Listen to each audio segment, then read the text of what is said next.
Hello. Nice to see you, nice. I hope you're all having a beautiful Sunday evening. So welcome to the live stream. I'm sorry about the little hiccup if you were watching the other video and then you got cut off.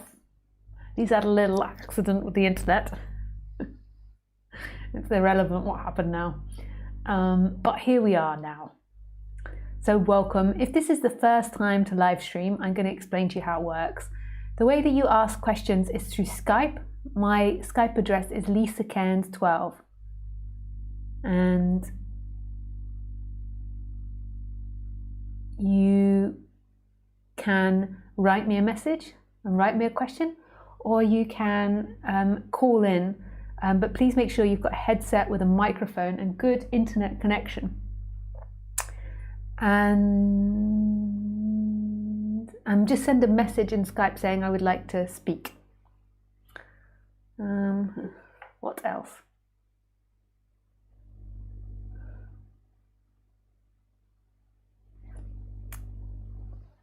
Can't think of anything else. If you would like to...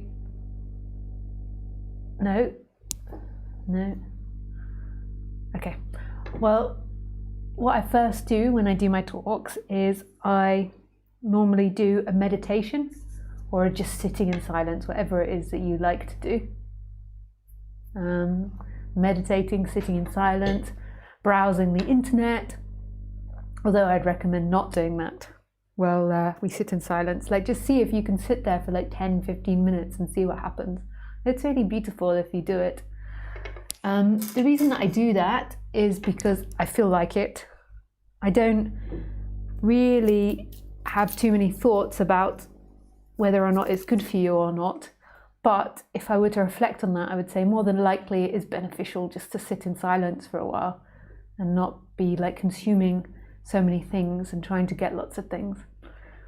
If you find it really uncomfortable just sitting there, you could try a meditation practice on the disclaimer that I'm giving a description of something that can happen. I'm not giving a prescription. Like, who would I be prescribing to? Who is the you that's doing the meditation? The assumption always is that that's who I am. I'm meditating. I'm going to get enlightened. I'm going to do something. But who is this I that is going to arrive, going to get, going to have, going to do? But it appears like you have choice. So it appears like you can meditate or not meditate, but actually it's just a happening. So the meditation I'd recommend is the mindfulness of breathing, which is basically really simple. It's just counting the breath. So every time you breathe in, you count 1. So when it touches the tip of your nose, you count 1. And the next breath 2, and so on, all the way up to number 10. So you go in, 1, out, in, 2, and then all the way up to 10, and at 10 you come back to 1 again. So you're just going up to number 10, and as soon as you get to 10 you come back to 1. And that's all about focusing your mind and focusing your attention. That's one exercise I would recommend.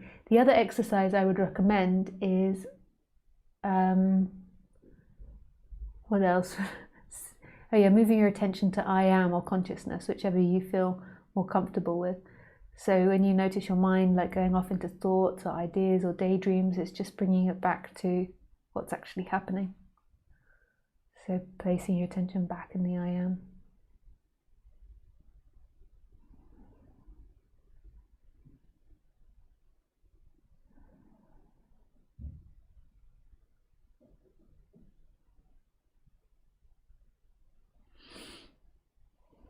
Or you can just sit there and just let the mind do whatever it wants. It's like a fizzy drink that's been shaken up, and then when it just sits still, the bubbles begin to decrease naturally. So just see if you can do that. And if not, it's no big deal. If you can, it's no big deal. It's just as it is. There's no medal at the end of this, and there's no like booby prize at the end of this.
Okay, we can start to talk now.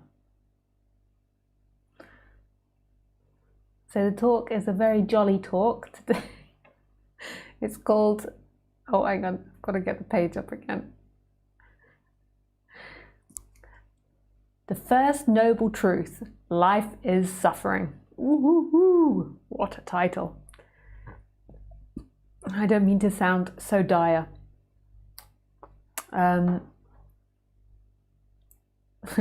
But it's, well, the reason I decided to call it The First Noble Truth, Life is Suffering is because I watched a documentary this afternoon about a family, and they had 8 kids, and 3 of the kids have autism, like not very severe autism, mild, they're like high functioning autism, and most probably the dad had autism as well, and the family, it was 8 kids, and this wasn't because of the kids with autism, it just happens to be that I said that, but the dad had depression or had maybe manic depression or something, I'm not sure exactly, and then he killed himself when his oldest child was 16 and his youngest child was 4, and it's like the effect it had on this family. And I didn't realize, like, when I watched it, what it was going to be about. I just looked up like documentaries on autism, so I didn't know that it was not really that much about autism. It was about all this other stuff, and it was just like I could just see from watching it how generational trauma is passed on from one family member to the next, to the next, to the next. So all the kids were really traumatized by their dad killing themselves, but also most would be traumatized before that because he had like this manic depression and like could be like really hyper, really super intense, really happy, really angry, and also really like sad as well. And this obviously has a big impact on the kids. Some of the kids, the impact is so bad.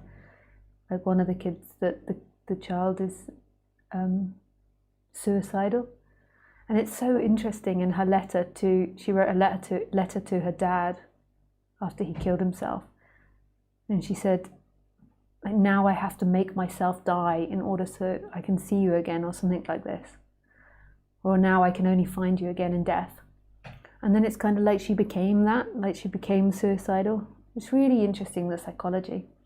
But anyway, when I was watching it, I just realized like so many humanity is suffering, like so many people are suffering. Like sometimes I think I go into like cognitive dissonance where I try to because there's a part of me that feels very happy, not all the time, I can also be sad, but there's also another part that's like, this is it. Like I think I overlook it, that most probably the majority of society is in hell. Like if you think about it, in the West, like how many people do you know that are happy, and like not by trying to like overlook it like with glamour eyes, like how many people report to you that they're happy, or how many people report to you most of the time their problems.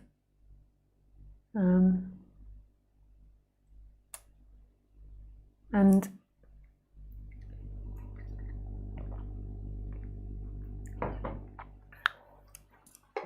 most probably in the West, we are the ones that have the life the easiest.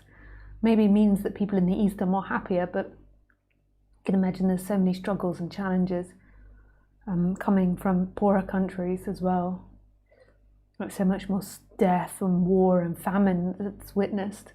So if the impact on the father killing themselves is so drastic on one family, like imagine coming from countries where you're seeing it more regularly. Maybe you get a better perspective on it. Who knows? But yeah, most probably society is in a lot of suffering. I feel it too.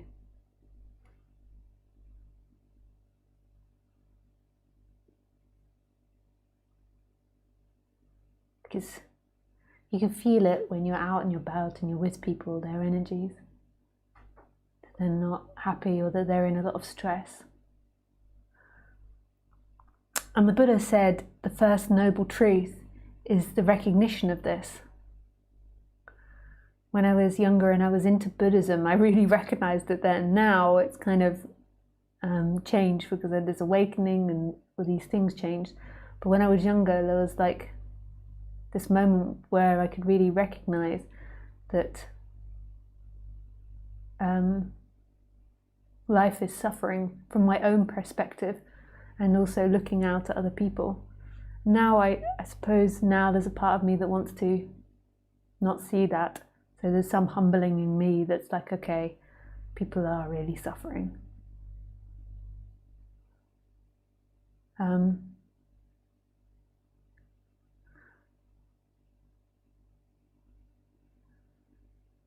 it's such a humbling moment when I was younger and I realized that, because it's basically saying the way in which we as humanity, as a society, as a community live our life, the way in which we look at life is suffering. So our society is suffering. That humanity is suffering. And then the other noble truths go on to I've forgotten the noble truth suddenly. I am terrible with my memory. Four noble truths. Obviously everyone translates them differently. So if it's different from your interpretation of it, then it doesn't matter.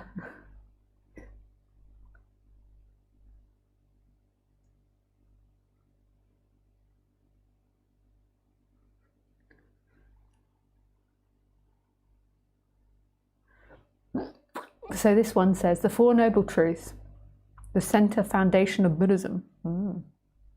Number one, suffering is unavoidably accompanied of physical existence. All life is suffering. Oh, so they say all life is suffering, where I say, well, humanity. I don't see life as suffering. All suffering is caused by desire. All personal desire, all ambition must be extinguished by the person who wishes freedom from suffering, and it can be extinguished by walking the path. The path which leads to freedom from suffering is a narrow path.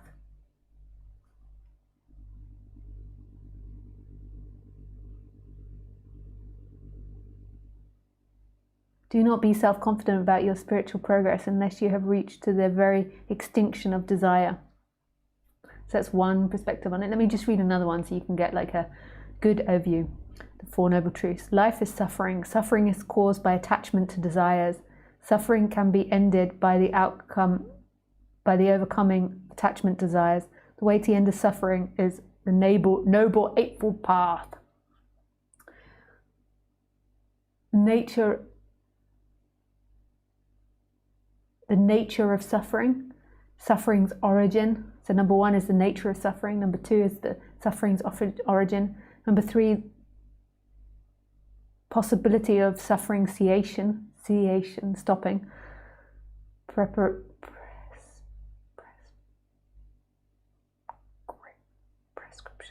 And then number four is the way leading to the cessation of suffering. Sorry, my dyslexia is coming in with the pronunciation. The Four Noble Truths. So just read another one. Life means suffering. The origin of suffering is attachment. That freaking word. Cessation of suffering is attainable. The path of cessation of suffering. The path to the cessation of suffering.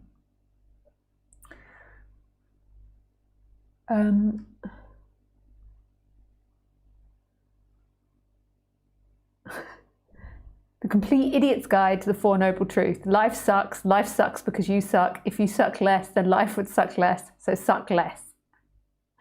You could replace that with F. life fucks. Life fucks because you fuck. If you fucked less, then life would fuck less. So fuck less.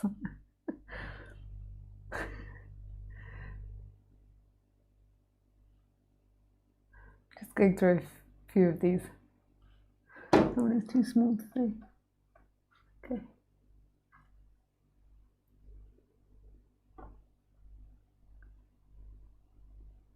So dukkha, suffering. The root of, rather than my binoculars, please no more cessations. The root meaning of Chinese characters for suffering is bitter. Happiness is sweet. Suffering is bitter. We all suffer to some extent. We have some malice in our bodies and our mind. We have to recognize and acknowledge the presence of the suffering and torch it. Oh, okay. The making of suffering, samduna. The second noble truth is the origin, roots, nature's creation or arising of suffering. After we touch our suffering, we need to look deeply in to see how it came to be. We need to recognize and identify the spiritual and material foods we have ingested that are causing the suffering, well-being, nidura. The third noble truth is the cessation. Cessation! Yeah, go Lisa! Cessation of creating suffering by refraining from doing the things that make us suffer. This is good news. The Buddha did not deny the existence of suffering, but he also did not deny the existence of joy and happiness. The third truth is that healing is possible. The fourth noble truth is the path that leads to refraining from doing the things that cause us to suffer.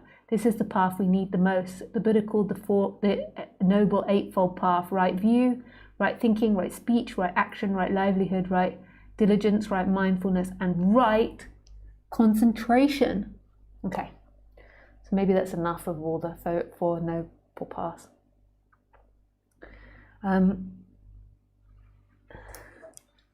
But anyway, the point too is the recognition of that suffering.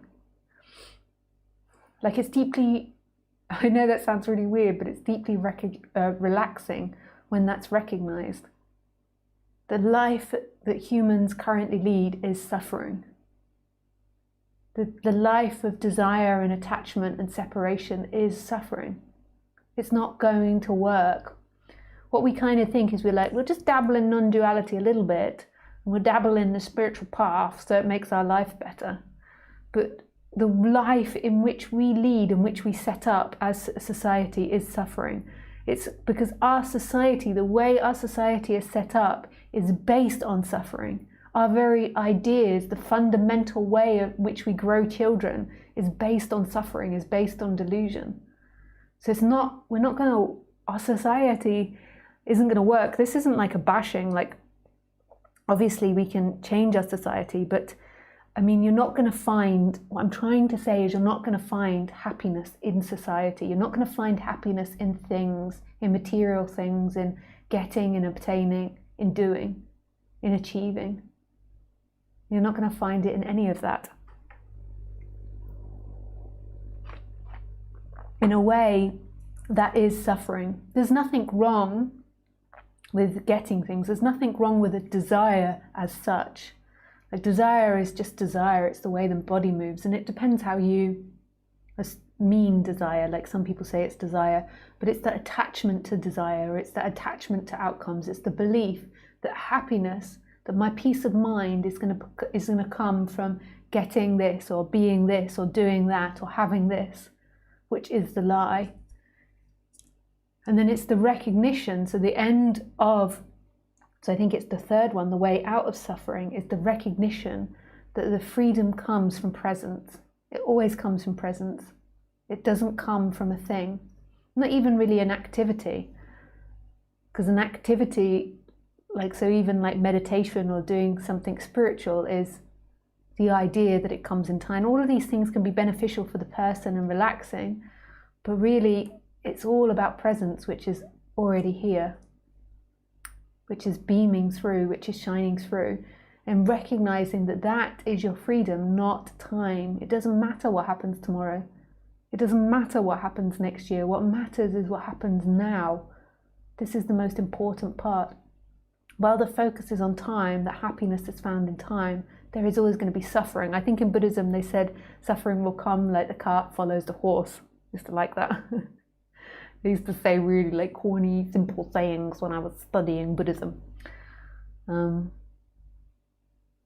Yes.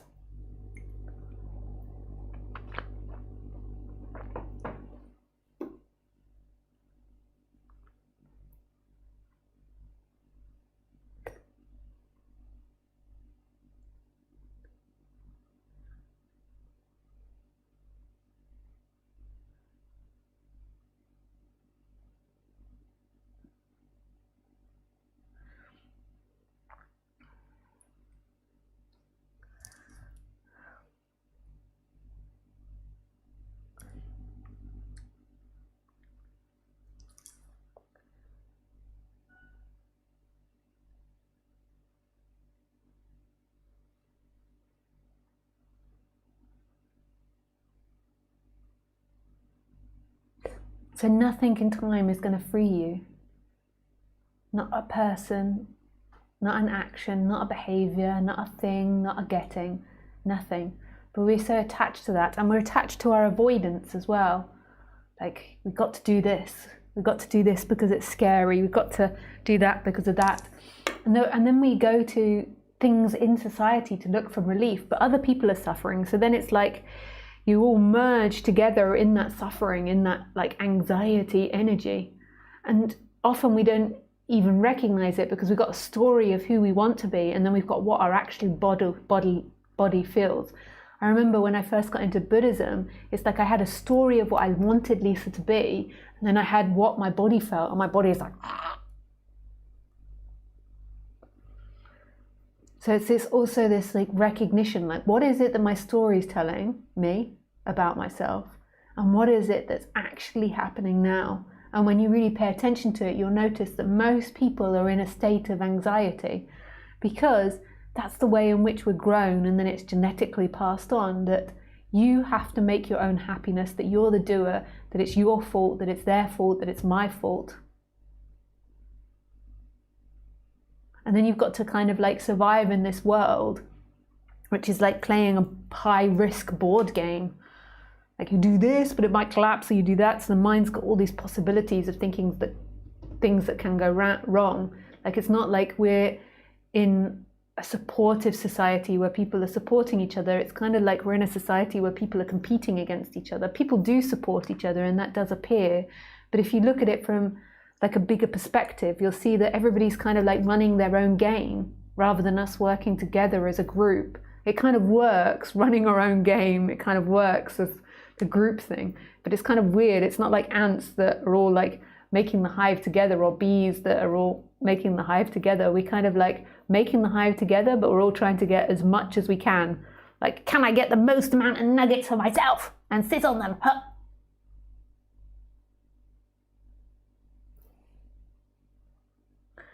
And then there's a belief that that will give you safety, which won't. There's just more anxiety, so then more dramas and things will play out. Freedom is not found in life. Freedom is found internally as you. Freedom is found here.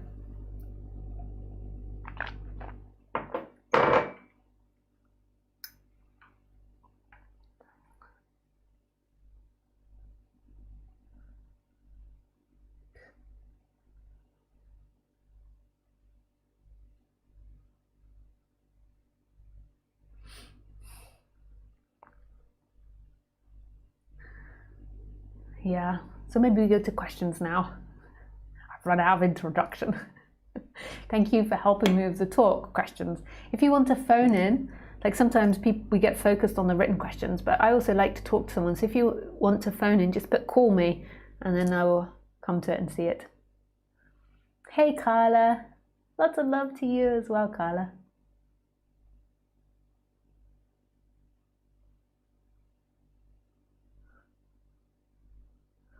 Hi, Damien.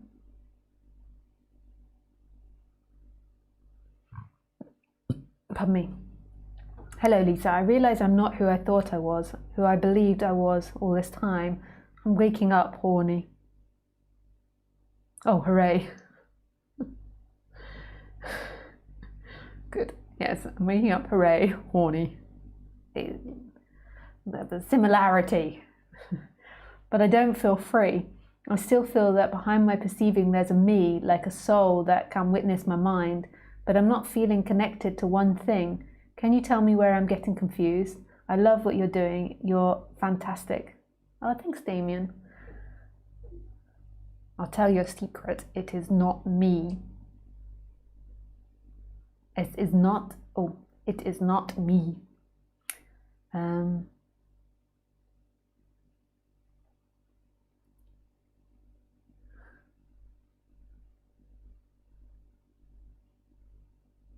I don't think there's anywhere which you're going wrong. I think it seemingly is a process in time where there is like a crumbling of that structure called me.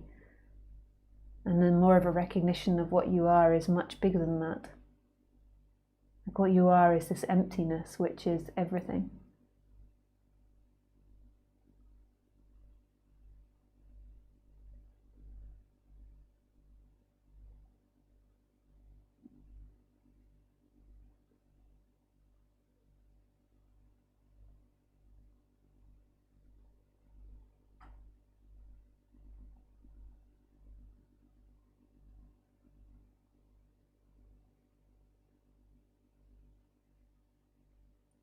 Thank you for reading my question. I can feel it losing its grip. Yeah. On the human level, you can do an investigation of seeking. Like find in your body, the energies that are seeking. But at the same time, it's a happening. It's beyond your control. You think you're in control. You think you're waking up and I'm doing it and I'm moving along this path. But then you begin to believe that that's like a mandala, and the wind comes and you and your path and where you've been is all blown away and disappears. I think I have expectations of a spiritual experience, but not really having any woe moments. To realize that that's imagination now. So your mind is playing monkey. Like what you've got is right now, is right here, it's this expansive presence that's happening. And then your mind is like, where's the big bang? Where's the fireworks? I haven't made it. And then there's a belief in it, and that's the seeking that begins. The desire to get something. And then the mind is like, yeah, but this isn't good enough, but this is all mind. Yeah, but I want more. And the reason that it feels not good enough and it feels like you want more is because of that seeking energy, not because you're in the wrong place. It's because of that energy that's saying, I want more. This isn't right. There must be something else. It's not true. Mind lies. And then it comes with these feelings that appear in the body.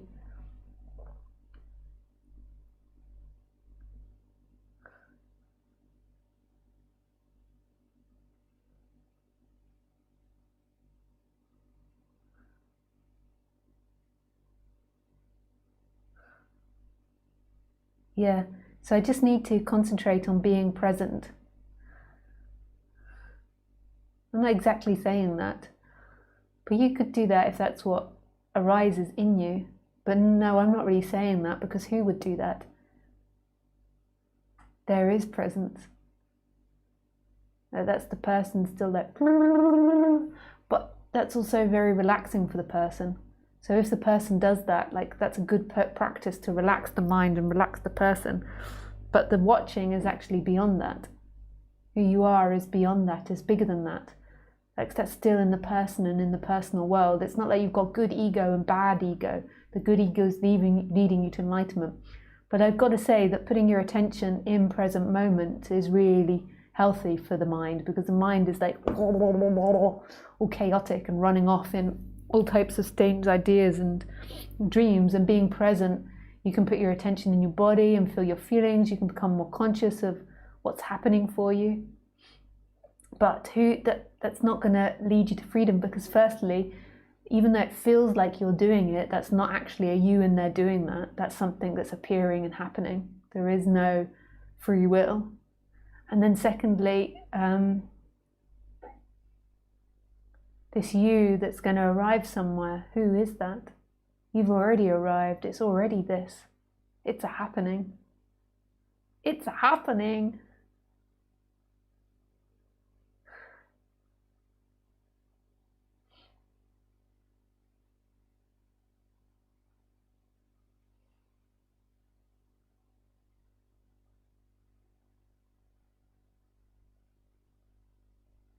So what leads to freedom? Freedom is an idea, leads is an idea, and you is an idea. This is what is. Freedom is right now. Freedom is what's happening. What blocks that is the illusory you that's seeking for something else than this moment.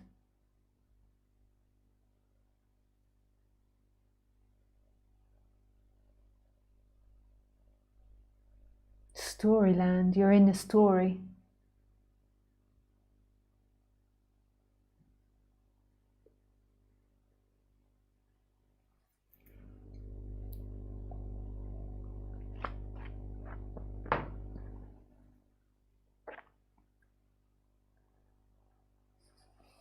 I can see him writing, this is why there's long pauses, and I'm slightly ahead of you guys, so it's like when I finish speaking, then it takes a while for you to hear that.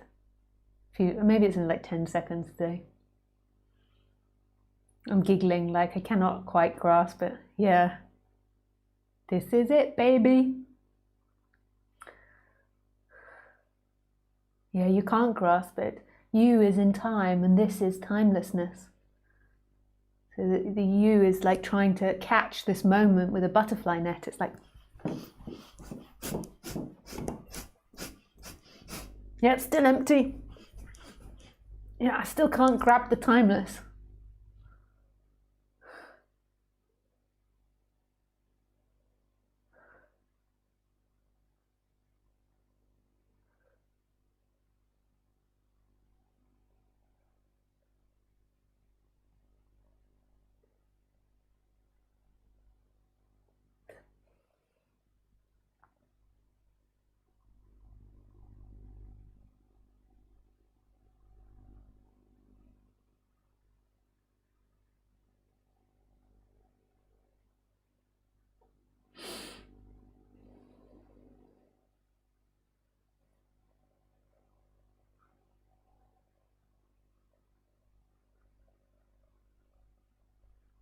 Is that the end,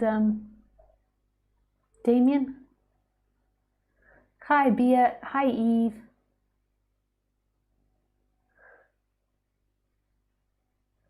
What is there to do? How can I help realize this? Do I just let it do its thing? Yes. It's an assumption that there is someone there doing. Like if you feel really disturbed by this, then my best advice would be to put your attention in the present moment and to feel the feelings and get to know what's happening. Like you don't have to like chaotically go out of control and be like, oh yeah, she's saying, fuck it, you can do anything, I'm gonna go and snort cocaine for the next 10 years and that will get me enlightened because that doesn't matter, nothing matters. Like I'm not suggesting that.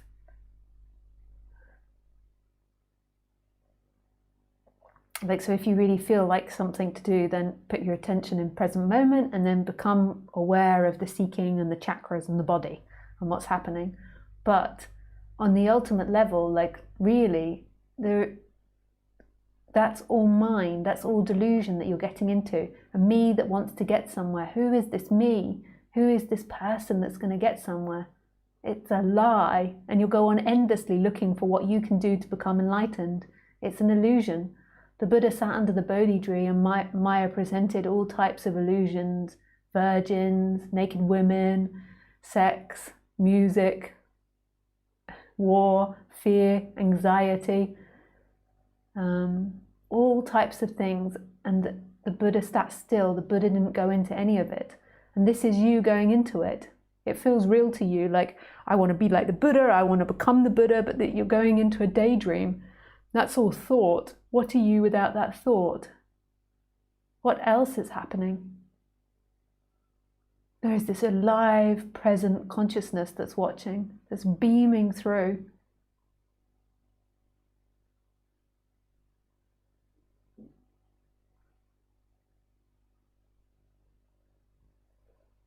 Yes, thank you. So grateful. Much love. A pleasure. Hi, Eva. Hi, Lisa. Can you please say something about the sense of existence? If our attention remains in the sense of existence, can that lead anywhere? Thank you. It can lead to right now. That's where it can lead to. Like, where do you think it's going to lead? You never get to the future. You never get from the past. You're always right here. And then the mind is like, if I do meditation, it's going to lead me somewhere. It's going to lead you right here. In the timeline, maybe meditation and putting your attention in the present moment and feeling the body relaxes the person and makes the person more balanced, more happy, know more what it wants and doesn't want, and all these types of things. It gives it good conditions. But this is all in storyland. That's not where the freedom is. Storyland is always up and down and round about. It goes up the wave and then it comes down. Good things and then not so good things. And that's all in storyline. And then right here is the freedom that's always been waiting for everybody and everything. It's right here, this alive presence.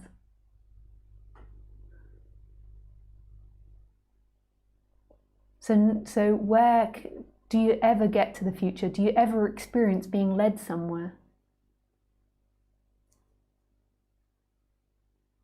Hey, Nick.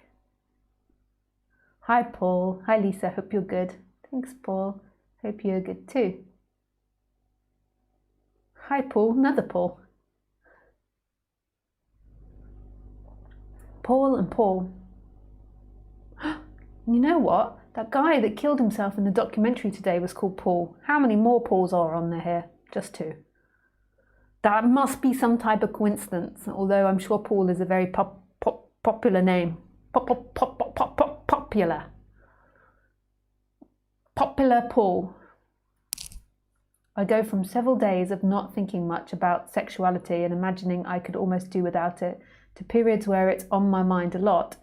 And if, due to circumstances, I don't have an opportunity to start judge it with my partner, the preoccupation can continue for quite a while.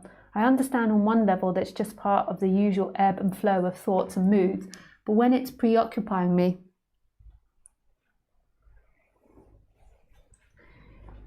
it gets annoying because it's so because of its repetitive seeking feeling. Any thoughts, just flow with it. Oops, I thought I was texting the live stream. Oh well. There you are, Paul. Yeah, you know, I don't know so much about this because from my perspective, I don't, have this. It sounds addictive though.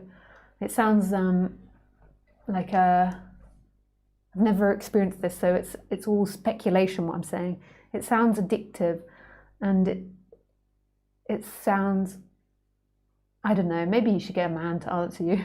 I was going to say it sounds like a seeking energy, like there's something in there that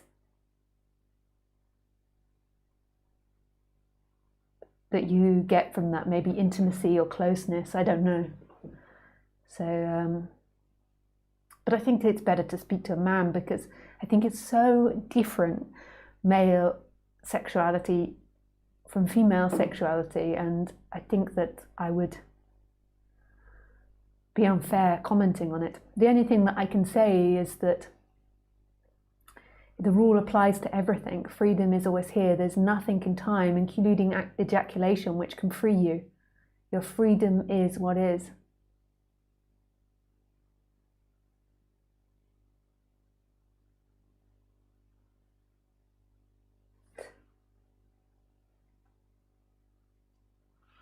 Hey Anik, nice to hear from you. Dear Lisa, even though there is recognition of what I am and also a resting, sometimes continuously pulling at my sleeve, it wants attention, it wants to hold on, stay contracted, and it hurts. Can you speak about this? Thanks so much, Anik. Hey Anik. So ultimately, the freedom is always here. So that's the ultimate level. And life isn't somebody's doing. Like, so you, Anik, me, Lisa, this table, everything that's happening is appearance from flow, is appearance from the divine.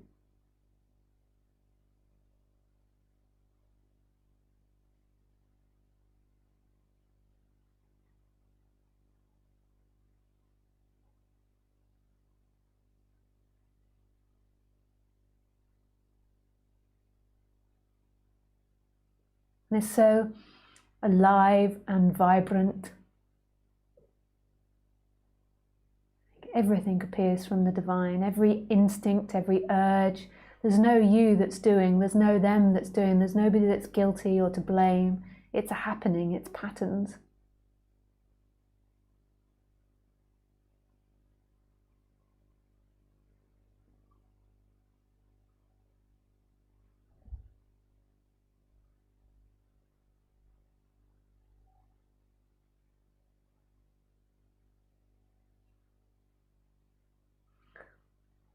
If on the human level there's something that's like knocking at the door, then you can always look at it, but just know that the you that's looking at it isn't actually a separate entity that has free will. It's like if I told you how to bake a cake or how to tie your shoelaces, then the action's carried out, but there's nobody that does it. So what you could do is you could look in the body and see what's happening in the chakras. So to me, our emotional centers and feelings are in the chakra areas. So if you feel heartache, just as a simplistic explanation, you can feel it in the heart. If you feel out of control, the solar plexus, fear, the stomach. The root chakra is lack of groundedness, inability to express yourself, empathy, connected to something bigger. And there's so much more to it. They're so complicated. On my reference page on my website, you can see some books about chakras. And what you can do is you can explore that. You can like lay on your bed and explore, what is it that's pulling me away? And then see that it's not true. It's just a vibration appearing. And what is it that exacerbates that energy? What is it that triggers that energy? What is it that you do, noticing, when is it that my body gets activated by that energy? When I go too close to this, or I watch these types of things. I can tell you, when I watched that documentary today, it really hurt in my solar plexus. It was like acid. I was so sad to watch people suffering like that, like kids suffering like that. And so, when you watch TV, the effect it's having on your chakras. I didn't finish it in the end. I was like, this is too much. The effect that it's having on your chakras. Just noticing, and that very recognition is what will recondition you. And noticing the attachment to it, the belief that fear is going to kill you, that fear is going to do something bad to you. Whatever it is you fear under your bed, your closet, what is lurking.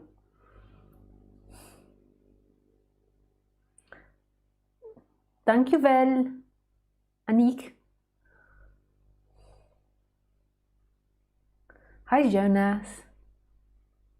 Thank you for your feedback from last week. The theme of today resonates quite much. Friday, I break out in tears of despair. I don't know what's going on, but to my contact with Buddhism, it seems that there is a way out of suffering, what brings me to non-duality, but I still feel stuck.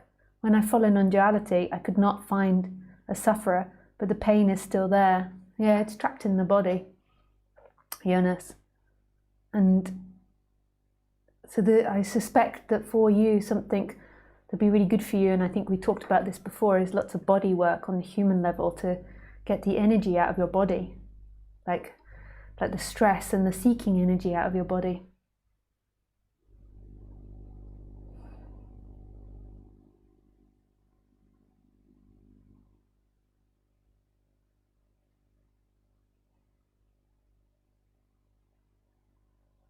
But I'm happy that I wasn't too brutal last week and I said that stuff to you. But thank you. I love you, Isabel. She says, I love you, Lisa. I'm not just like picking out one student that I love the best.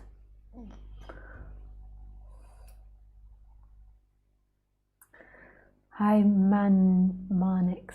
Hi Lisa, could you call me? Yes, Marnix. I'm just going to go to the toilet and then I'll call you when I return.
Hi there. Hey, Marnix.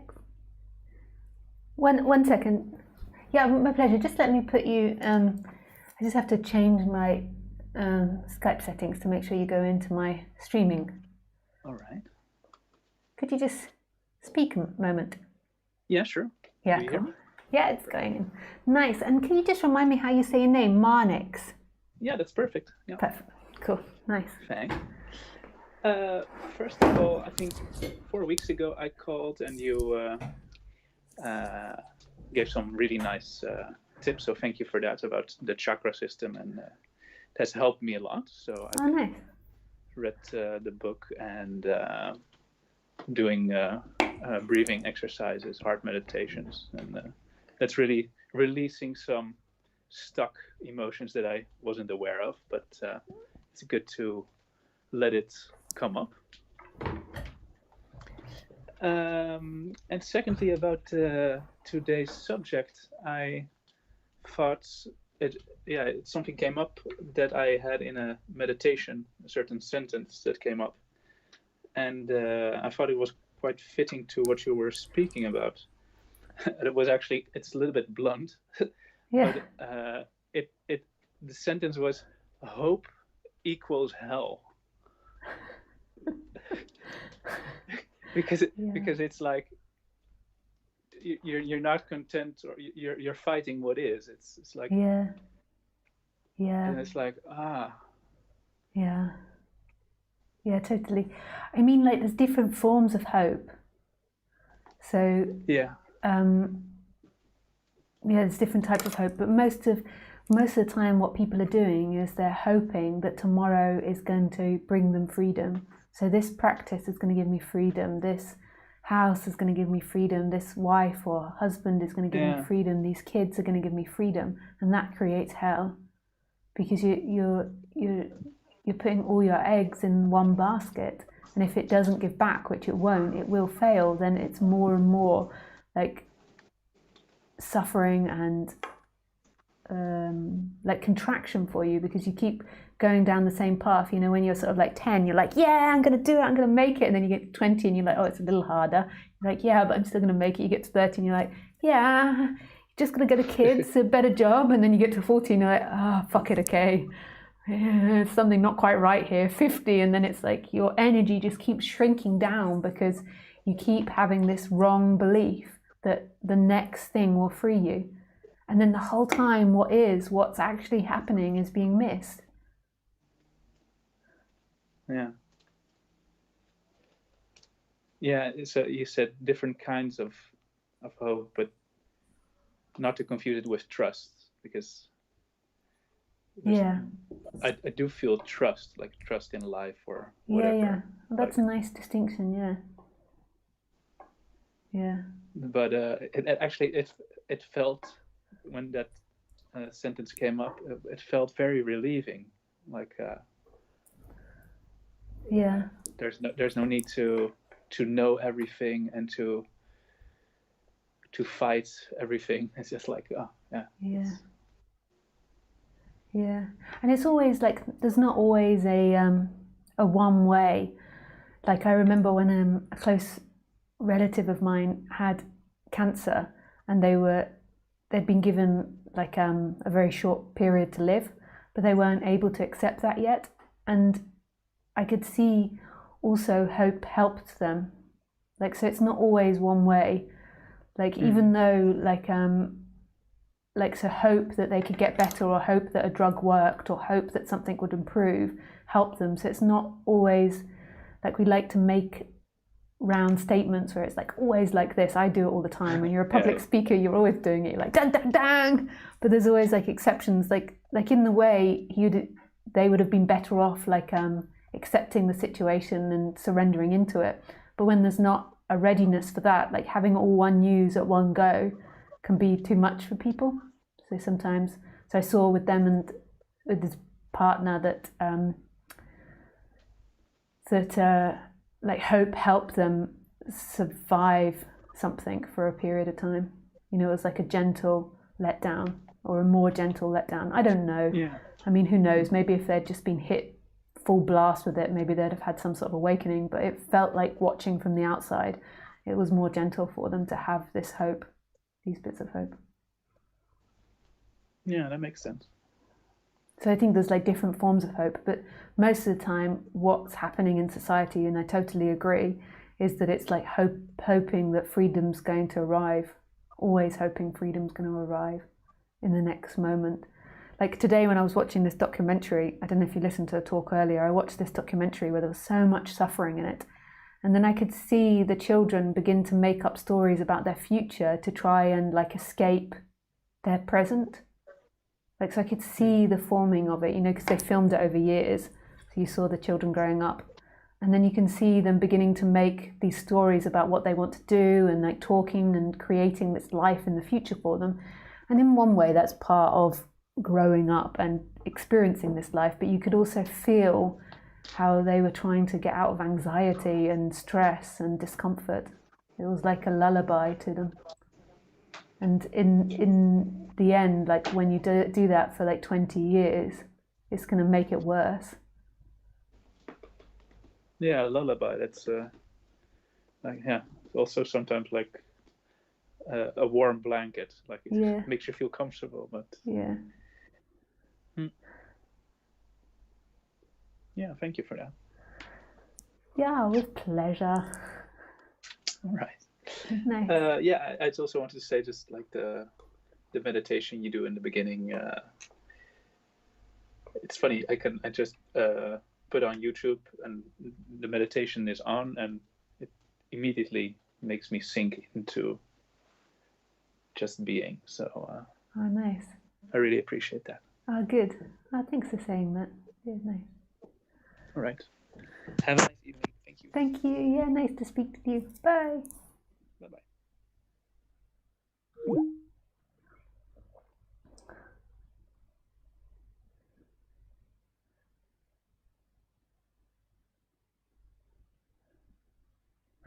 Hi, Lisa. Hi, Nora. Great to hear you this morning. This AM. Yes, all the way over there in Sacramento. I studied Buddhism also, and I felt that the first two noble truths are spot on and really describe the human condition. And the third one says that freedom is possible. But it seems that we get the fourth truth turned around, and so we believe we need to follow the eightfold path to get to nirvana or freedom. Don't you think that it is the freedom of presence and awareness that is free, and freedom, and there is nothing we have to do to get that? And when we truly experience that, then that is love, and from love flows right thought, right actions, etc. All religions tend to want to turn it into a formula, which creates more guilt, shame, blame, seeking. Thanks for reading this, Nora of Sacramento. I totally agree. And I always think to myself that when you read scriptures, so I only studied Buddhism for like intensely for like 5 years with a group, and that was like 15 years ago, and I forget. But I always think with these scriptures that we have to remember that I think for the first 500 years, like it was never written down what the Buddha said. So it wasn't until 500 years later that it began to be written down, and then it's gone through many translations.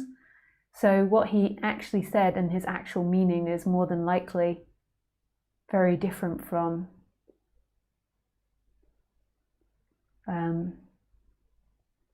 what we read now. So I always feel like we have to interpret these things into our own way of seeing things and just use them as like springboards. The Buddha also could have been a female. We don't know. Like, it might have been too outrageous for it to have been a female, and so they converted the Buddha into a man. That's beside the point. That just came out of my mouth to say. I think that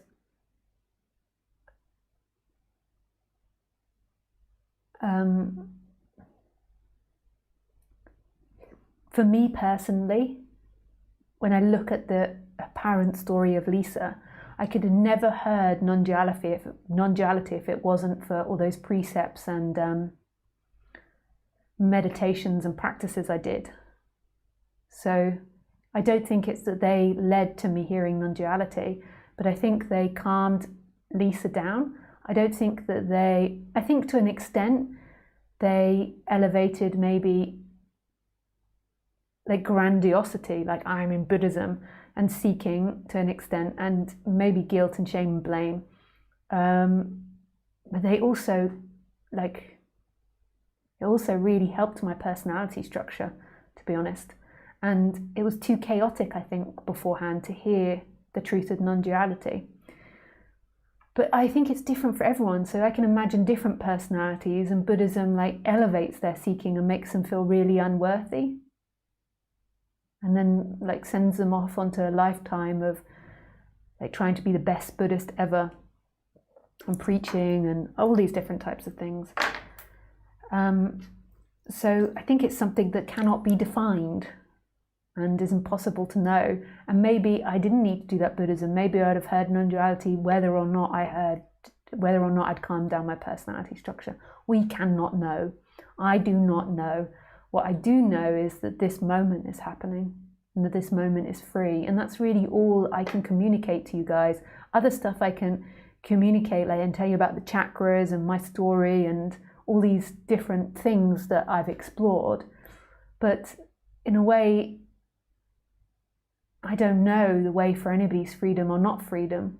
What I know is that freedom is right now, and it's everybody's birthright.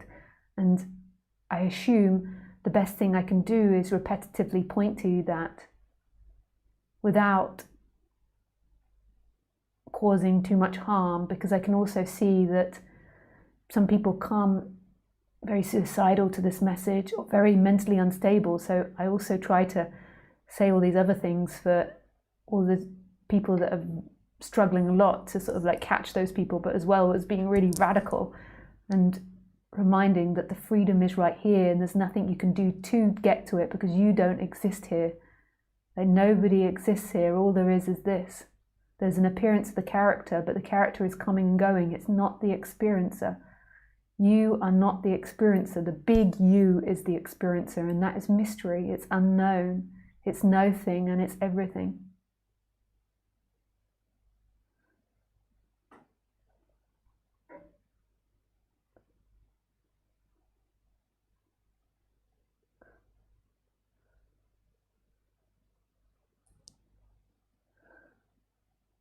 Thank you so much for your question, Nora. I think you're going to write more.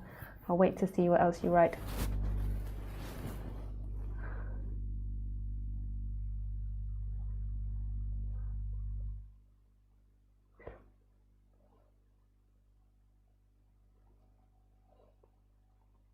Idla Catherine Angel. Love you, Lisa. Awesome intro. Hey, Ida Catherine. With pleasure. Thank you for or the emoticons. I don't know if Nora is writing anymore. Adam. Hi, Adam.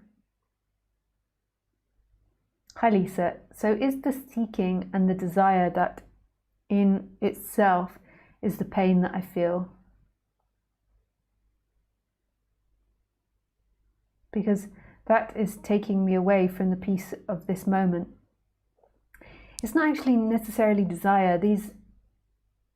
Everyone uses desire differently. And to me, desire is just the natural impulses of the body. So when you feel thirsty, you get up to have a drink. When you need the toilet, you go to the toilet. If you need to earn money, you go to work. All these types of things. And that's like the natural movement of the body. And then there can be this attachment to desire, which is the seeking energy, which believes that freedom comes from desire. Freedom comes from time. And then this is what kind of a lot of non-duality teachers talk about the person, like believing that that's who you are. So that desire and that seeking energy kind of creates an identity, and then it's believed that that's who you are. Like if you think about it, most people's description about themselves are based around desire and seeking. So I am a politician. Like it's like an identity. It's like a destination. It's like a desire in a way. I know it maybe doesn't seem like that, but it is in a way. Like you wanted to be a politician, you've accomplished being a politician, you want to make things better. I love cats. Like not all of them are seeking necessarily, some of them might be desire. I want cats. I am a tall person. I suppose it maybe doesn't seem like it, but it's like a lot of our identity is based around what we want, what we're going to get, what we didn't get, what we haven't got, our choices. Like so much of identity is based around choice. So it's seeing that none of that is freedom. Freedom is this moment, which is what's never taught. What society teaches you is freedom is in future. Freedom is in not getting in trouble. Freedom is in being good. Freedom is in, it's not true. And then the mind plays monkey. Oh, I just said something else to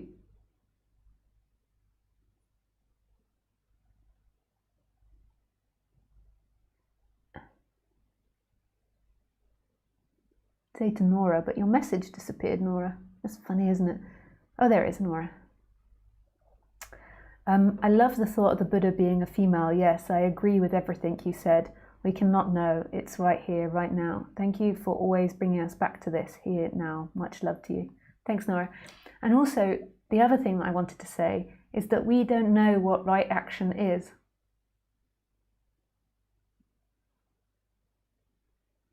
So you said, like in awakening, like it leads to right action. Like so that's true, but we don't know what right action is. Right action isn't what they would say in Buddhism is right action. Right action is the impulse which is arising and following through on that. So if the impulse is to sit still all day and not do anything and let everyone else clear up around you and be selfish, or what society would call selfish, if that comes from like the true place of being, like from a place of expansion, from you can just feel it from your natural ebb and flow.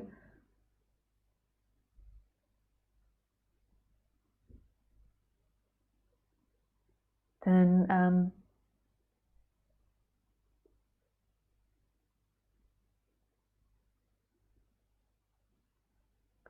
that's perfect. That is right action.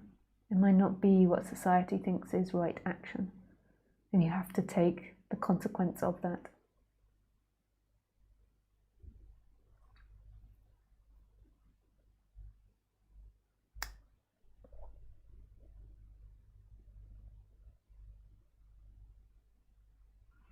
Hi, Melissa. Remember, if you want to call, just put call me. Otherwise, I can't see it if you put lots of writing, so just put call me and then I see it again. Because I might take the call over the written questions, because it's sometimes more exciting to speak with people live. Hi Lisa. There has been an experience that there is just thought accompanied by an energy in the body, and no one there to claim it as mine. However, the stories here is that that is not a stable seeing, and there is still a lot of needing love. Okay, so I'm reading really badly. Okay, come on, Lisa, get your thinking cap on. There has been an experience that there is just thought accompanied by energy in the body. And no one there to claim it as mine. Totally. However, the story here is that that is not a stable seeing, and there is still a lot of needing love from the other to feel okay. From the true place, I can see how false the need is, but when I'm stuck in the story, it is only love from the other that I seek, even the need of love from my dog. Yeah, that's cool, Melissa, to see that really deeply. It's not true. What you need is right here. And it's just projection of the mind. So what's kind of crazy, in order to need love from another, you kind of need to know what love is. And then you project it out of you to look for it. It's like the perfect game. Where is the love? In my dog, in my shoes, in my partner.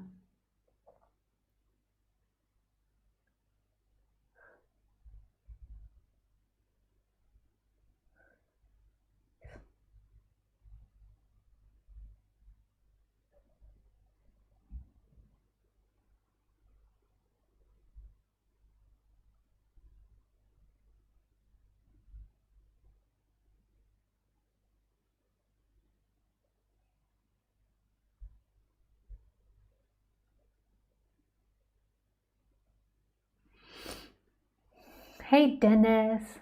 Hi Lisa. Present moment, happy moment. Life is suffering and it's okay.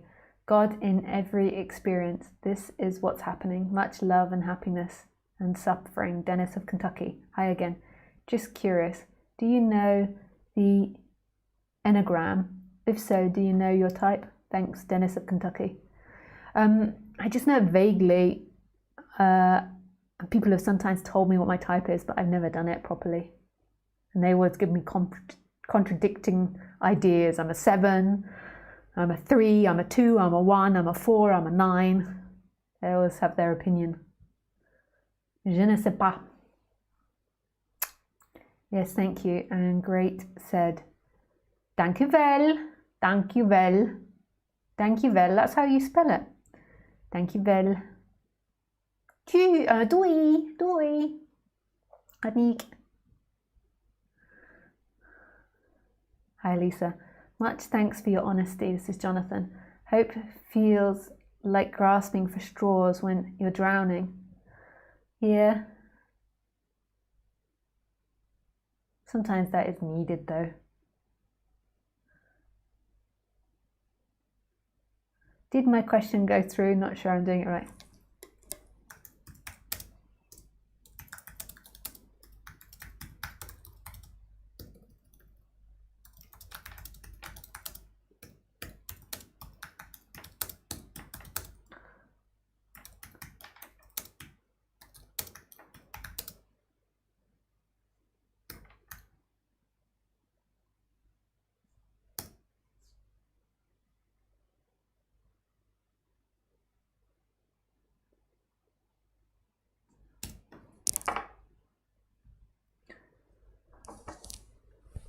Paul. Hi Paul. Hi Lisa. Another Paul here. Oh wow. That's crazy, eh? 3 Pauls when I've just watched a documentary about a Paul killing himself. In my opinion, every religion is limiting. The only way from non-attachment comes from authentic empathy in the heart. No need for religion to know what's right or not. It's called empathy. To be free, impossible. Starting from our names, we choose nothing. To mean empathy, isn't it? Yeah. Empathy is a movement in time. It's nice empathy. And there is no right or wrong. And the reason that all religions feel limiting, because all concepts, ideas and notions in the end are a limitation, especially if they're believed in to be the way. But there is no right or wrong. And I say that, and I can also say in the next sentence that I strongly disagree with animal testing.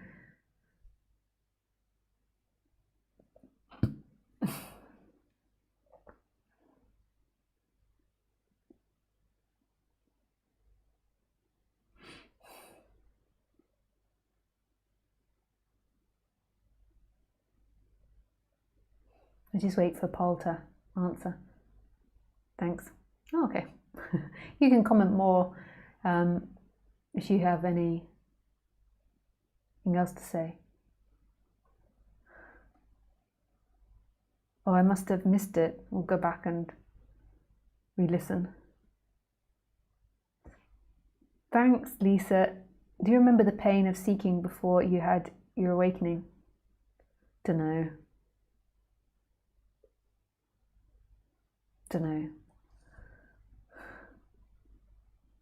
I mean, I was watching something or listening to something where it said that, memory after 1 year, it's like a really shocking amount. After 1 year past of how much we're accurately remembering, but to us it feels 100% true, our memory. Like our memory is always being very distorted. It was something like 30% of our, or 70% of our memories are really distorted, but they feel very true to us. I can't remember though. I'm flowing out these statistics. But nice, I made it to the end of the questions before 8 p.m. Yeah! I have a frog in my throat. I swallowed it when I was out walking today. I was doing what my dad used to do, which is gaping. My mum used to be, shut your mouth, Ronnie, otherwise you'll swallow a frog. And then I was doing it, and I did swallow a frog, and now I'm...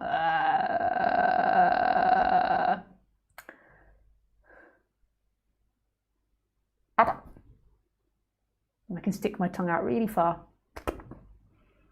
And really quick so you can't even see it. I've done it 20 times during this talk. You have to go back in slow motion just to see me do it. Suddenly. That was me doing it very slowly then. In the talk it's so quick that you'd have to go by frame to be able to see it.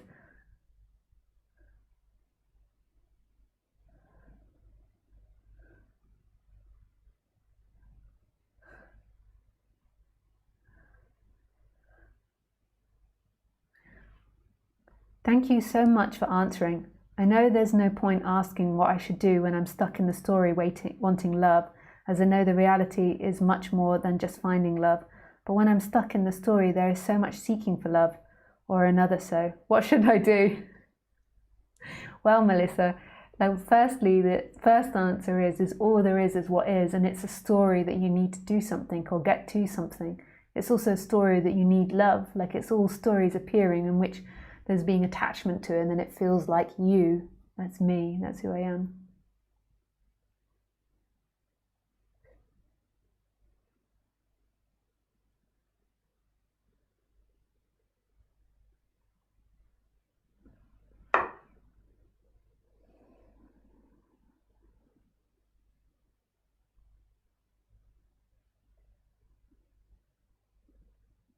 If it feels really unbearable, you could explore the chakras. There's a nice book that I have on my website under references about the psychology of chakras, and you could explore it and put your attention to it and then release it by trying to speak it out and then speaking out what it wants.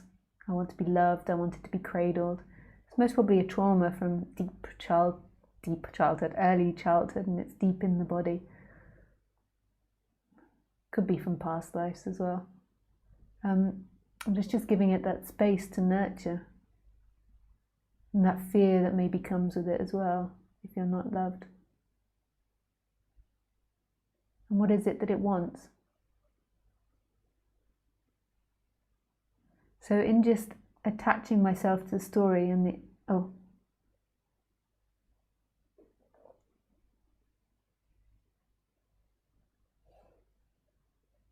So I'm just attaching myself to the story and the energy. It's not really you doing it, it's happening automatically.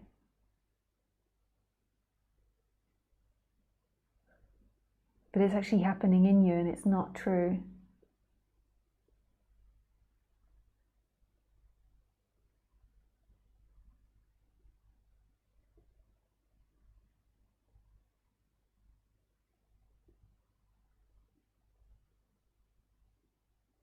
And if you were traumatized as a child by your parents not having love, it actually maybe will never fully go. It's like something that comes with the body that's a very pleasing character or something.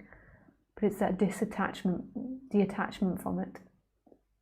Getting love will never give you freedom, but maybe your urge to be loved might still remain in the body, to be loving, to be sweet to your dog.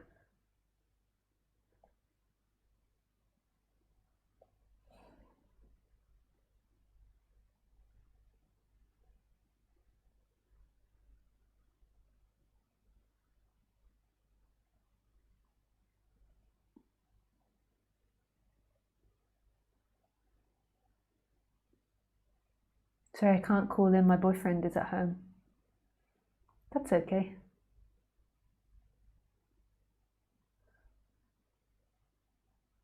All is perfect in our communication. It's quite good. I think it must be quite on time today because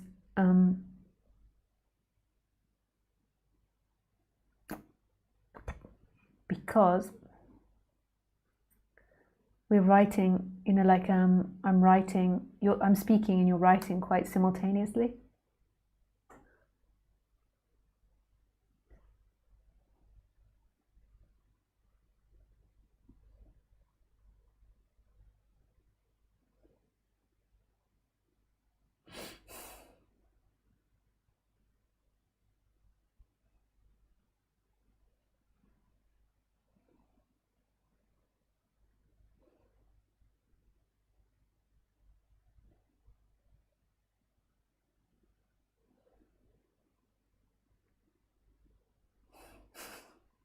You make me laugh, thanks a lot. And that's a cool picture. Somebody sent me a picture of a frog in the throat. I do have a gaping problem though. I am this type of...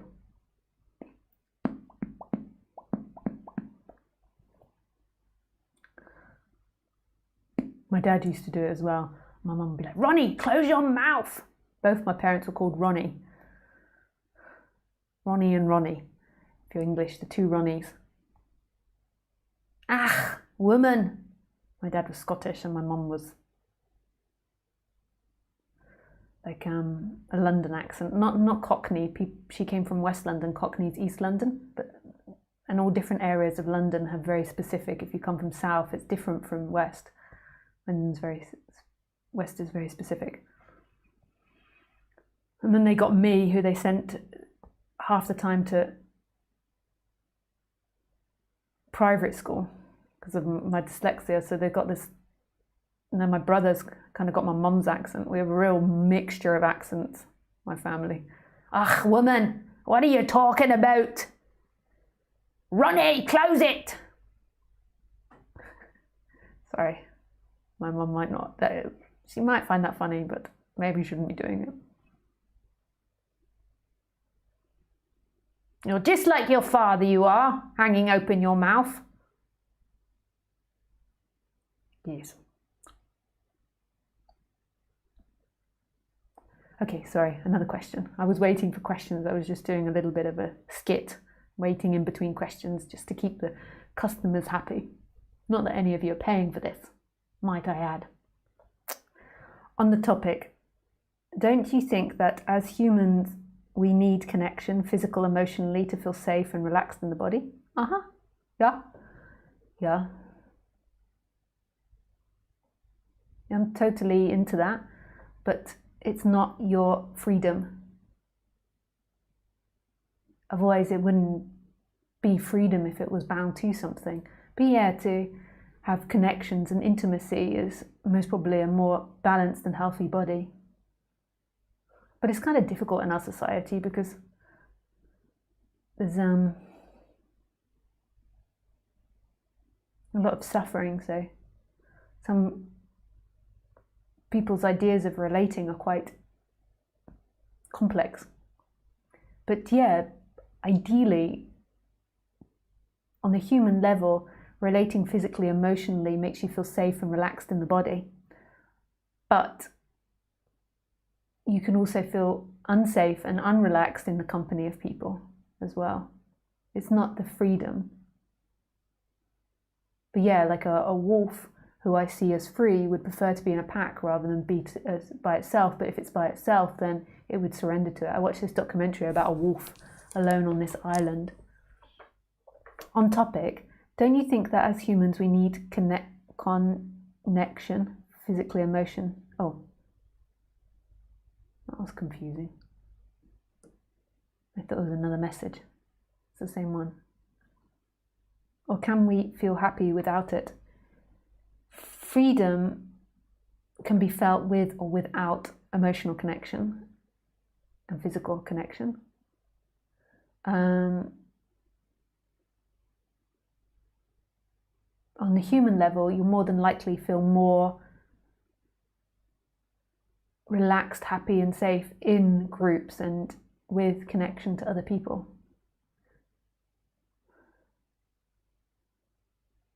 So it shows that they get set off all these chemicals in our brain when we have emotional, physical and touch intimacy, emotional and physical intimacy.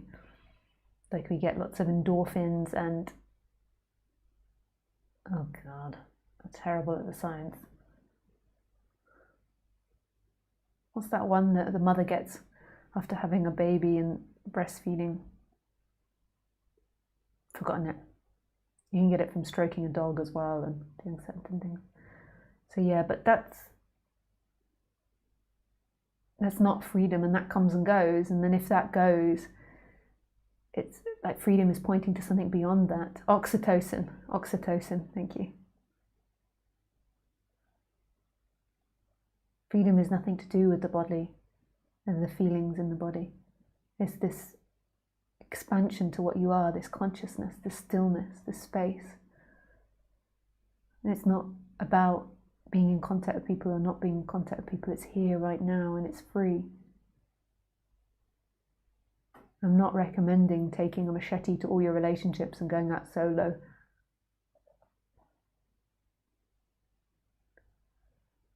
I'm talking about something that's free, that's here, that's expansive.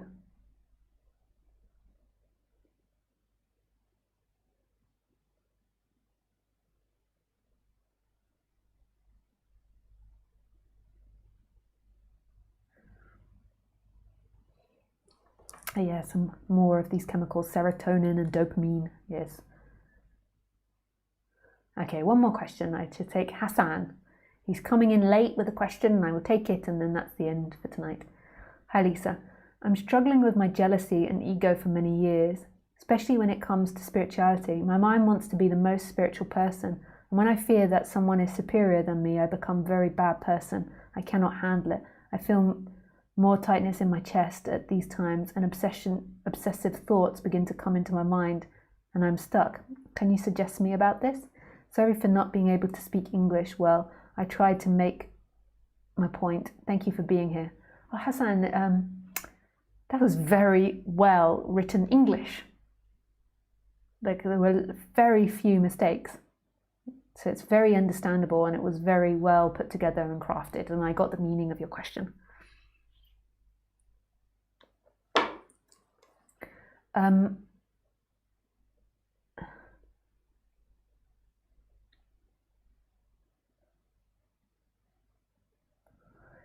So the true freedom is seeing that nothing on the human level works. So it's like the person keeps wanting to fix itself and finding solutions, but the freedom's in what's looking now. So it's not in fixing Hassan and fixing Hassan's jealousy. It's in what is looking right now, who is looking right now. We're always trying to fix ourselves, like get here, get there.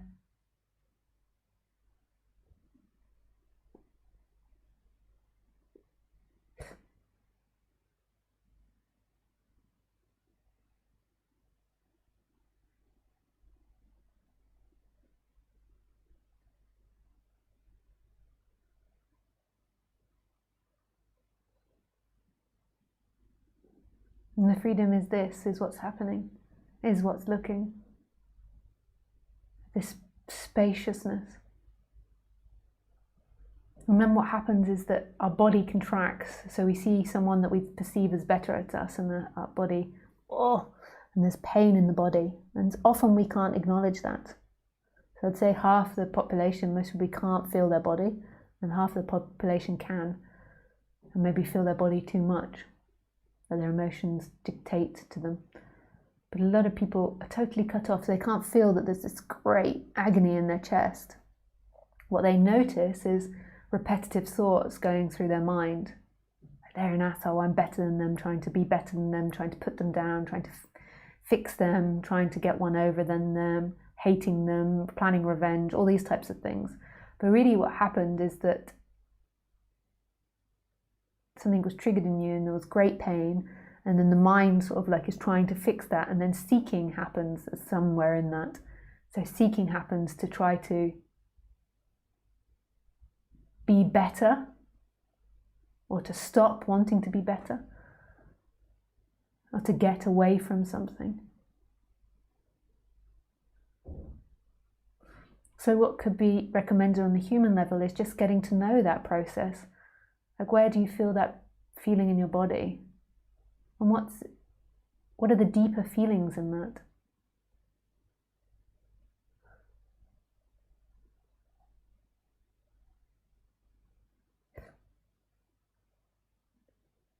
What is underneath that jealousy? It's most probably insecurity, feeling not good enough. Could even be abandonment, fear of abandonment. But it's just, you've got to first of all get in contact with where do you feel that in your body, and then get in contact with what's deeper, what's the deeper story. And then seeing when it gets triggered, what people, what situations, around who, etc.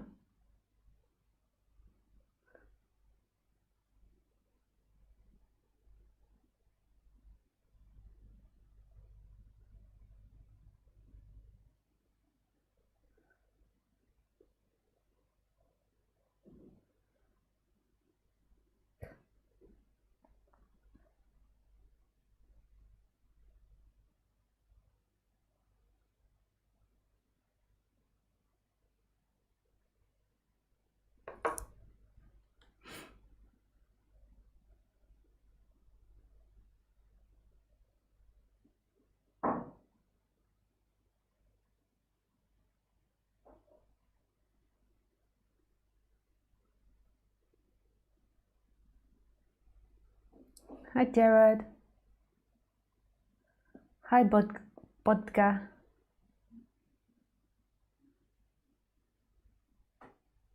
Just dropped by to say hi. I got to this late, just missed the talk. Never mind, I like the headline. I'm listening to it, thanks. Yeah. Thanks Jonathan, thanks Hassan. Okay, cool. That's enough for today. Time for my dinner, and I like eating. I like the routine of eating. So I never like to stay too long after the talk finished, because it's dinner time. I need to go to a different country where the time is different, and then it's not dinner time, and then maybe I stay longer. Lisa, that's seeking.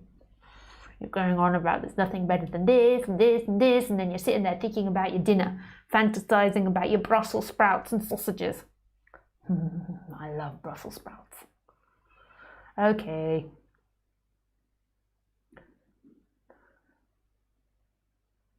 Goodbye. Have a beautiful evening and enjoy your dinner or your lunch or your afternoon snack or nothing. Whatever.